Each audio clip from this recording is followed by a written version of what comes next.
Pluto, एक नाम जिसे हम सब जानते हैं, हमारे सोलर सिस्टम का 9वां ग्रह, या यूं कहें कि पहले था।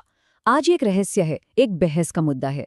तो आइए इस अनोखी दुनिया की पूरी कहानी को समझते हैं, जिसकी हैसियत तो बदल दी गई, लेकिन जिसकी अहमियत आज शायद पहले से भी ज्यादा बढ़ गई है। अच्छा, प्लूटो को सही मायनों में समझने के लिए सबसे पहले ये जानना होगा कि ये जगह कितनी ज़्यादा दूर और कितनी अलग है। ये एक ऐसी दुनिया है जो हमारे जाने पहचाने माहौल से बिल्कुल बिल्कुल ही जुदा है। शुरुआत करते हैं प्लूटो की जमा देने वाली ठंड से। जरा सोचिए, यहाँ का तापमान -230 डिग्री सेल्सियस तक गिर जाता है। मतलब इतना ठंडा कि वहाँ अगर पानी हो तो वो पानी या बर्फ नहीं बल्कि पत्थर जितना सख्त होगा। और इसकी दूरी का अंदाज़ा वो तो और भी कमाल है। सूरज की रोशनी को हम तक पहुंचने में लगते हैं सिर्फ 8 मिनट, पर प्लूटो तक पहुंचने में 5 घंटे से भी ज़्यादा। बस इसी बात से पता चलता है ये कितना दूर है। और ये बात तो सबसे ज्यादा हैरान करती है।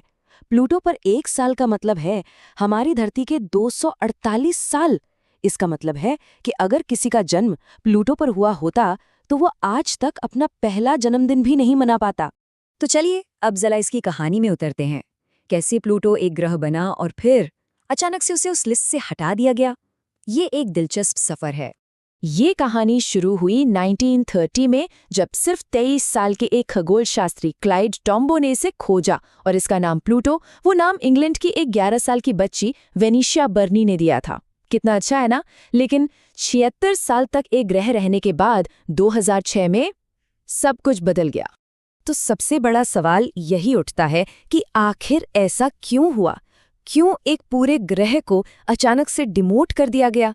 इस विवाद के पीछे की वजह क्या थी? देखिए, इसका जवाब छुपा है 2006 में इंटरनेशनल एस्ट्रोनॉमिकल यूनियन यानी IAU की बनाई गई एक नई परिभाषा में। उन्होंने कुछ नियम तय किए कि किसे ग्रह कहा जा सकता है। तो IAU ने 3 शर्तें रखी। पहली, उस पिंड को सूरज का चक्कर लगाना होगा। ठीक है। दूसरी, उसका वजन इतना होना चाहिए कि वो अपनी ही ग्रेविटी से गोल बन जाए। ये भी ठीक है। पर तीसरी शर्त वही असली वजह बनी। शर्त ये थी कि उसने अपनी कक्षा यानी अपने रास्ते को आसपास की दूसरी चीजों से एकदम साफ कर दिया हो। अब देखिए प्लूटो के साथ क्या हुआ। पहली शर्त, पास, वो सूरज का चक्कर लगाता है। दूसरी शर्त, पास, वो गोल भी है। लेकिन तीसरी शर्त, अपनी कक्षा को साफ करना, यहाँ प्लूटो फेल हो गया। वो काइपर बेल्ट नाम के एक बहुत ही भीड़-भाड़ वाले इलाके में घूमता है, जहाँ उसके जैसे हजारों और पिंड भी हैं। मतलब वो अपने रास्ते का अकेला मालिक नहीं है। और बस यही एक वजह थी कि उससे ग्रह का दर्जा छीन लिया गया। पर ठीक जब लग रहा था कि प्लूटो की कहानी खत्म हो गई, कि वो बस एक डिमोट की हुई दुनिया है, तभी 2015 में एक मिशन ने सब कुछ बदल कर रख दिया। हमें एक ऐसा प्लूटो दिखा जिसकी किसी ने कल्पना भी नहीं की थी। नासा का न्यू होराइजन स्पेसक्राफ्ट। सोचिए, 9.5 साल के लंबे सफर के बाद वो प्लूटो तक पहुंचा। और जब वो वहां पहुंचा तो उसने जो तस्वीरें भेजी, उन्होंने सचमुच पूरी दुनिया को हैरान कर दिया। इन तस्वीरों से ये भी साफ हुआ कि प्लूटो असल में कितना छोटा है। इसका साइज सिर्फ 2374 किलोमीटर है। ये तो हमारे चांद से भी छोटा है। तो हाँ, ये वाकई में एक बौनी दुनिया है। लेकिन क्या कमाल की दुनिया है। न्यू होराइजन्स ने दिखाया कि प्लूटो सिर्फ बर्फ का एक गोला नहीं है। इसकी सतह पर नाइट्रोजन की बर्फ से बना एक बहुत बड़ा दिल का निशान है। यहाँ पानी की बर्फ के पहाड़ हैं जो चट्टान जितने सख्त हैं, और एक पतला सा वायुमंडल है जो मौसम के साथ बनता और गायब होता रहता है। ये उम्मीद से कई ज्यादा एक्टिव और जिंदा दुनिया निकली। और हाँ, प्लूटो अकेला भी नहीं है। उसके 5 चांद हैं। उसका सबसे बड़ा चांद शैरन तो इतना बड़ा है कि कुछ वैज्ञानिक उसे प्लूटो का चांद नहीं बल्कि उसका साथी मानते हैं। एक डबल प्लैनेट सिस्टम जो एक दूसरे का चक्कर काट रहे हैं। इन सभी नई जानकारियों ने एक बहुत ही गहरा और बहुत ही रोमांचक सवाल खड़ा किया है। क्या प्लूटो पर जीवन हो सकता है? अब ये सवाल सुनने में ही अजीब लगता है ना? जहां सतह पर पानी पत्थर बन जाता है, वहां एक तरल पानी का महासागर कैसे मुमकिन है? तो देखिए, थ्योरी ये है कि प्लूटो के अंदर उसकी चट्टानी कोर में रेडियोधर्मी तत्व हो सकते हैं।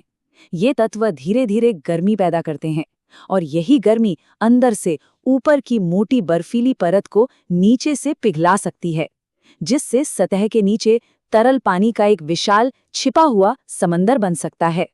तो आखिर में प्लूटो की ये पूरी कहानी हमें सिखाती क्या है? क्यों ये छोटी सी दूर की दुनिया आज भी इतनी मायने रखती है? बात यह है कि प्लूटो हमें याद दिलाता है कि विज्ञान कभी रुकता नहीं, यह हमेशा बदलता रहता है। ये दिखाता है कि हमारा सौरमंडल हमारी सोच से कहीं ज्यादा अनोखा और जटिल है।